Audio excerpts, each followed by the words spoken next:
chapeau. Il y a un de fumée.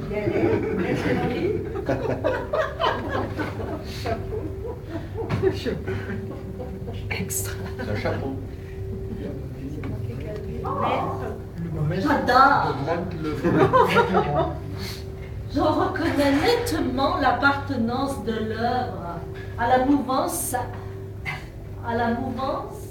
abstractionniste. Dans cette toile, le contexte néo-figuratif ne fait cependant aucun doute. Il faut bien sûr analyser la structure de l'ensemble. Regardez d'abord ces diagonales structurantes. Vous avez raison. Je distingue très bien cette symphonie de vastes aplats.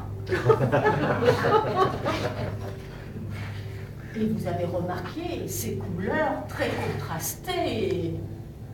Mais il faut remarquer aussi le traitement des courbes et des volumes. Ce qui est évidemment un hommage appuyé à du peintre à une féminité exacerbée. Sur le traitement des lignes de fuite vers cet horizon fait de masse, d'un mauve un peu crépusculaire. Oh oui, ces lignes de fuite. Et tenez, admirez là la fonction rythmique de ce petit personnage. Approchez-vous si vous ne voyez pas nettement. Mais pas la peine, maître, je le vois tout à fait, ce petit personnage. Admirez comme il semble émerger d'un magma pictural indéfini, comme englué dans la pâte. Si j'ose dire, c'est une peinture suggérant presque le détail des choses.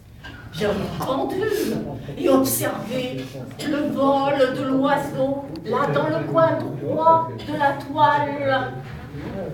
Oui, peut-être des rapaces, s'apprêtant à fondre sur quelques victimes innocentes. N'est-ce pas? Quelle habileté! N'est-ce pas? Vous avez remarqué. Mais dites-moi, c'est ça que vous appelez de l'art, des toiles blanches? Et vous peignez régulièrement? Eh bien, à mes heures perdues. Mais vous savez, je sais de quoi je parle. En somme, vous êtes peintre du dimanche? Non, non, je peins un peu tous les jours. Je prends mon inspiration dans le quotidien. J'observe, j'analyse, et puis ça me vient. En fait, souvent par association d'idées. Et je travaille, vous le remarquerez, surtout sur les couleurs et le mélange des couleurs. Ben, c'est un principe de base en peinture, je crois. Oui, sauf que moi, je n'ai pas de principe. Je laisse aller mon imagination en toute liberté. J'exclus de mon esprit toute censure. Et vous remarquerez que ça donne des choses vraiment étonnantes. Oh, je vois bien. En somme, vous ne subissez jamais l'angoisse du peintre devant sa toile blanche. Rien ne peut déclencher une idée, une couleur. Parce que je ne travaille que sur la couleur. Tenez, dans cette toile-là, eh bien, la simple odeur du café un matin m'a donné l'idée du noir. Et petit à petit, des dégradés de noir.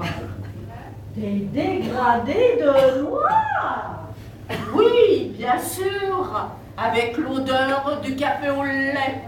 Si on rajoute un peu de blanc, vous rajoutez par exemple un peu de lait dans le café, il s'éclaircit. Si vous rajoutez du blanc dans le noir, il devient gris, et ainsi de suite. En somme, vous laissez aller vos impressions. Oui, je ne réfléchis plus. Mon esprit est comme en apesanteur. Mais par exemple, si j'ai envie d'une laitue ou d'une frisée, l'idée du verre me vient immédiatement. Pompier, ça fait du vert et du rouge. Mais alors, ça se complique si ce chaud de Bruxelles est dans une prairie, près d'une mare, de laquelle émerge une tête de grenouille, prête à bondir sur une feuille de nénuphar. Oh, ne riez pas, madame. Justement, tout ceci est prétexte pour faire une analyse sur les nuances de vert.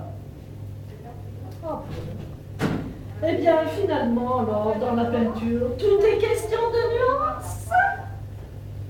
Mais, concrètement, la palette de vos impressions, au final, ça donne quoi? Eh bien, ça donne une œuvre totalement subjective.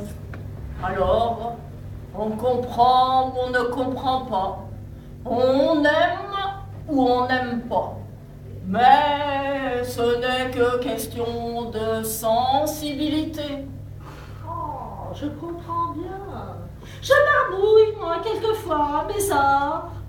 Tenez, la semaine dernière, j'ai tâtonné pour trouver une nuance de gris rosé tirant sur le violet. J'ai trouvé. Et j'en ai profité pour peindre ma cuisine. Allez, je vous laisse, maître. On tenait bien, merci. Vous savez, la compréhension de notre art n'est pas à la portée de tout le monde. Bravo.